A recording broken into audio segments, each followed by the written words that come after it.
मित्रहो नमस्कार, मी बिभीषण गदादे आज आपल्या समोर एका महत्वाच्या विषयावरती बोलण्यासाठी आलो। विषय दिवसभर चर्चेमध्ये होता, विषय खूप महत्वाचा होता।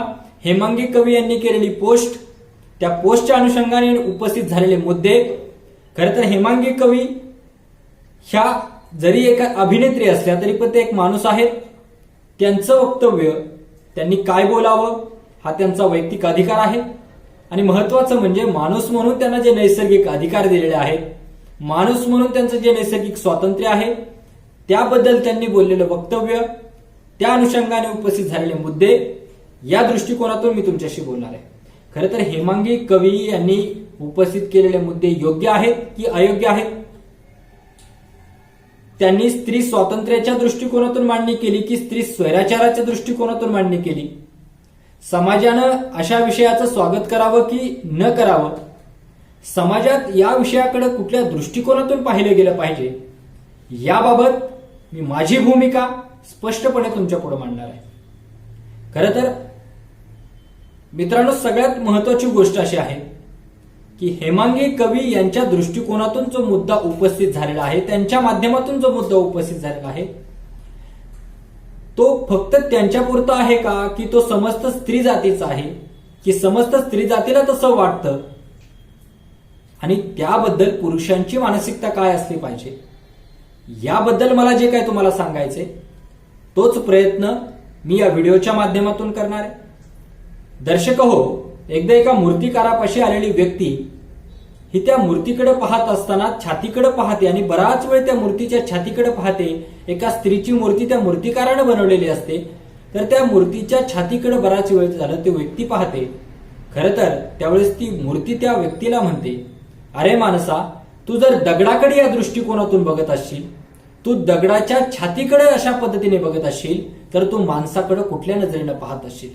आज हाच प्रश्न हेमांगी कवी या प्रकरणामधून आपल्या समोर पुन्हा एकदा उपस्थित झालाय की आम्ही कुठल्या नजरेनं पाहतो, कुठल्या दृष्टिकोनातून पाहतो आणि कुठल्या दृष्टिकोनातून पाहायला पाहिजे। खरं तर हा प्रश्न खूप जुना आहे, मात्र ज्यावेळेस दृष्टिकोनाचा विषय येतो, धर्माचा विषय येतो, संस्कृतीचा विषय येतो, चांगलं राहण्याचा, चांगलं बोलण्याचा, चांगलं वागण्याचा विषय येतो, त्यावेळेस आमचं बोट हे स्त्री जातीकडे असतं। घरामध्ये दिवा लावला गेला नाही तर कुणीच म्हणत नाही की घरातले पुरुष काय करतायत। म्हणतात घरात दिवाबत्ती झाली नाही, बाया माणसं घरामध्ये नाहीत का? घरामध्ये स्वच्छता नसली तर आमचा पहिला प्रश्न असा असतो, घरामध्ये कुणी बाई माणूस नाही का? घरामध्ये स्वच्छता नाही, घरातली भांडी घासलेली नसतील, कपडे धुतलेले नसतील, घरात स्वयंपाक नसेल, एखादा माणूस बाहेरचं जेवत असेल, तर घरामध्ये स्त्री नाही का हा प्रश्न विचारला जातो। प्रश्न असा आहे की हे स्त्रियांचंच काम आहे का? हे स्त्रियांनाच केलं गेलं पाहिजे का? किंवा कुठलीही धर्माच्या बाबतीमध्ये गोष्ट असेल तर ती फक्त स्त्रियांनाच बांधील आहे का? स्त्रीच इथली संस्कृती, चांगुलपणा टिकवण्यासाठी बांधील आहे का? हा, नक्कीच तिने ती टिकवली पाहिजे, पण यासाठी फक्त स्त्रीच बांधील आहे का? पुरुषांच्या काही भूमिका नाहीत का? स्त्रीकडं माणूस म्हणून आपण पाहणार आहोत की नाही, या दृष्टिकोनातून कुठेतरी विचार करणं गरजेचं आहे। तेव्हा महत्वाच्या विषयाला आपण सुरुवात करत असताना मला या ठिकाणी प्रसंग सांगायचा आहे। काही दिवसापूर्वी टीव्हीवरती महिलांच्या कुस्त्यांच्या स्पर्धा चालू होत्या। त्यावेळेस आमच्या इथली बरीचशी बाया बापडं माणसं बसली होती। खरं तर कुस्त्या महिलांच्या चालू आहेत म्हटल्यानंतर महिलांनी पहिली गोष्ट चॅनल बदलण्यासाठी सांगितला। ह्यात पुरुषांची संख्या कमी होती, मात्र महिलांची संख्या जास्त होती की हा चॅनल बदलावा। त्याच ठिकाणी चॅनल न बदलल्यामुळं आणि काही बाई पोरी वागतात, काही बाई पोरी दिसतात असं म्हणून तिथल्या महिला निघून गेल्या।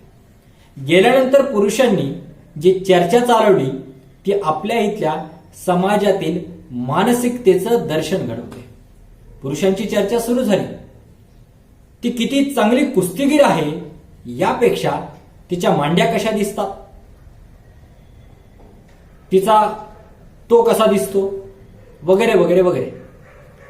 एखाद्या महिलेच्या कर्तृत्वाकडे बघण्याचा इतका वाईट दृष्टिकोन पाहावयास भेटतो आणि मग कर्तृत्ववान महिलांचे पाय खेचण्याचं काम इथंच घडतं. हेमांगी कवी यांच्या प्रकरणातून एक गोष्ट उघड झाली की आमच्या इथं सगळ्यात पहिला विरोध म्हणजे हेमांगी कवी यांनी जी पोस्ट केली होती ती पोस्ट अशी होती की ती चपात्या करत होती आणि चपात्या करत असताना छान चपात्या करत होती हे न पाहता बऱ्याच जणांनी तिनं अंतर्वस्त्र अर्थात स्त्रीची ब्रा तिनं घातली नाही आणि तिची निपस दिसतात अशा पद्धतीची कमेंट्स त्यावरती यायला लागली. आणि त्यामध्ये जी पहिली कमेंट होती ती महिलेची होती आणि त्या महिलेचं म्हणणं होतं तुम्हाला लाज कशी वाटत नाही, तुम्ही अंतर्वस्त्र घालत नाही. खरं तर ती हेमांगी कवी ही काही उघडी नव्हती.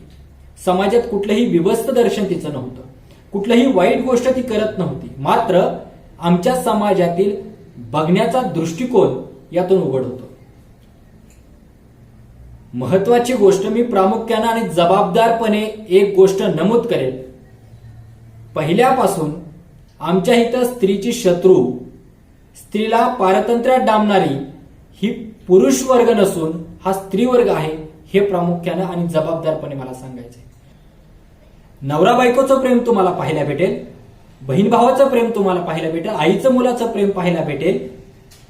मात्र त्याच ठिकाणी भांडणं जी पाहायला भेटतील ती सासू सुनेमध्ये पाहायला भेटतील, भावाभावांमध्ये, बहिणी बहिणींमध्ये, जावाजावांमध्ये भांडणं पाहायला भेटतील. स्त्री ही स्त्रीची शत्रू कधीच, पुरुष हा पुरुषाचा शत्रू. महत्वाची गोष्ट प्रामुख्याने जबाबदारपणे मला सांगायचंय, स्त्रीची शत्रू ही स्त्रीच राहिलेली आहे, पुरुष हा स्त्रीचा कधीच शत्रू नव्हता. मग हे जे काही प्रकरण आहे या प्रकरणामध्ये प्रामुख्याने मला ही गोष्ट सांगायची आहे, स्त्रियांच्या स्वातंत्र्याचं हिरावण्याचं काम जे मोठ्या प्रमाणामध्ये झालं ते स्त्रियांकडूनच झालं. सासूने सुनेचा छळ केला किंवा सुनेनेच सासूला त्रास दिला अशाच प्रकारची प्रकरणं आम्हाला मोठ्या प्रमाणात पाहायला भेटतात. याचा अर्थ काय, आमच्या स्त्रियांच्या स्वातंत्र्याची मारेकरी आमच्या इथल्या स्त्रियाच आहेत हे बहुतांश वेळेस पाहायला भेटतं. क्वचित प्रसंगी पुरुषांचा तिथं संबंध येतो. आता महत्वाची गोष्ट मूळ मुद्द्यावरती येऊयात. आता हे करत असताना आमच्या इथं काही संस्कृतीच्या गोष्टी असतील, धर्माच्या गोष्टी असतील किंवा लज्जेच्या गोष्टी असतील, शर्मेच्या गोष्टी असतील, याबाबत फक्त स्त्रीलाच टार्गेट केलं जातं किंवा याची जबाबदारी सर्वस्वी स्त्रीवरतीच टाकली जाते. हे मात्र दुर्दैव आहे. म्हणजे एखाद्या पुरुषानं आतून बनेल घातलं की नाही हे कुणी विचारत नाही, मात्र ब्रा नाही घातली तर तिच्या चारित्र्याबद्दल प्रश्न उपस्थित केला जातो.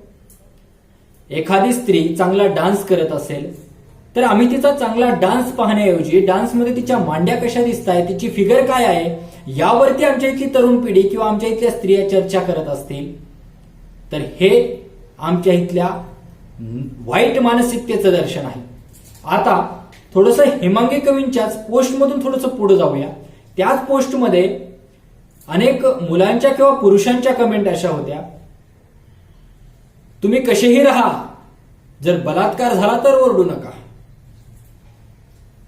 आता जर एखाद्या स्त्रीच्या अंतर्वस्त्र न घालण्यामुळं जर तुम्हाला तिच्याकडे बलात्काराच्या नजरेनं पाहावं वाटत असेल किंवा तुम्ही तिचे लचके तोडण्याच्या दृष्टिकोनातून जर पाहत असाल तर लांडग्याच्या नजरेमध्ये आणि तुमच्या नजरेमध्ये काय फरक आहे हा प्रश्न आता त्या पोरांनी स्वतःच्या मनाला विचारणं गरजेचं आहे. ज्यावेळेस स्वतःची बहीण घरामध्ये तशा पद्धतीने राहते त्यावेळेस तुमच्या मनामध्ये तो प्रश्न येत नाही, त्यावेळेस मात्र बलात्काराचा विषय येत नाही, कारण तुमच्या बहिणीकडे बघण्याचा दृष्टिकोन तुमचा चांगला असतो. मग ज्यावेळेस इतरांची बहीण तशी वागते त्यावेळेस मात्र तुमचा दृष्टिकोन बदलतो. हे इथल्या घाणेरड्या मानसिकतेचं, घाणेरड्या नजरेचं लक्षण आहे. मग तुम्ही म्हणाल हे असं कसं होऊ शकतं, त्यात बऱ्याचशा कमेंट अशा पण होत्या, पुरुषांची काय चूक आहे का हो? आमच्या नजरेत, आमच्या विचारात जर घाण असेल तर आमची तीच सगळ्यात मोठी चूक आहे.